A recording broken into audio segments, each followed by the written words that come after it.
made a post recently asking which concept made more sense. And it was the concept of one God who is indivisible, no children, versus three gods who are physically separate, and one dies for 3 days, but there's still one. She just described the doctrine of the Trinity as three gods physically separated into different beings. One of them died for 3 days, but there's still one. Is that an accurate definition of the doctrine of the Trinity? No, it's not. It's completely false. But here's what I can say. It's about as accurate as Allah's description of the Trinity in the Quran. Everyone who's watching what Rosie just did, that's called a straw man. She's attacking a position that is not actually a position. She is either clueless, which is weird because she claims to be a former Seventh-day Adventist, and Seventh-day Adventists know what the doctrine of the Trinity is, or she's deliberately misrepresenting the doctrine, whichever that case may be. She would just be following the pattern laid down in the Quran, where Allah says that the Trinity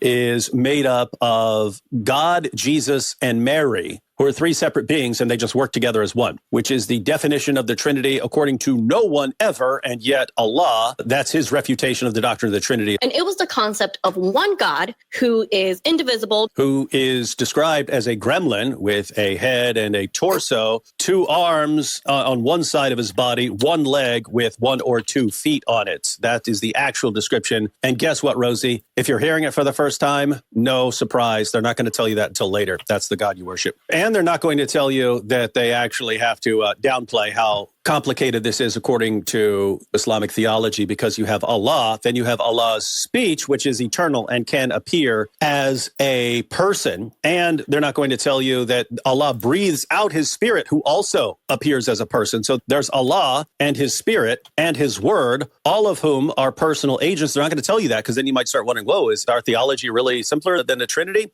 They also won't tell you that individual chapters of the Quran have their own personalities and can appear to speak at the judgment for you. And yet 114 different personalities within the Quran. This is all stuff you'll find out in the future. You won't find it out from your guys. You'll never hear it from your scholars. You're not going to hear it from your Dawah heroes. You're only going to hear it from us. And then you're going to get mad at us for saying it, but you'll find out we're right. Rosie, just keep your pretend, easy to understand, simple Allah, and then tell everyone, explain the doctrine of the Trinity. Three gods. Who are physically separate. They're physically separate, so they're all physical. And one dies for 3 days.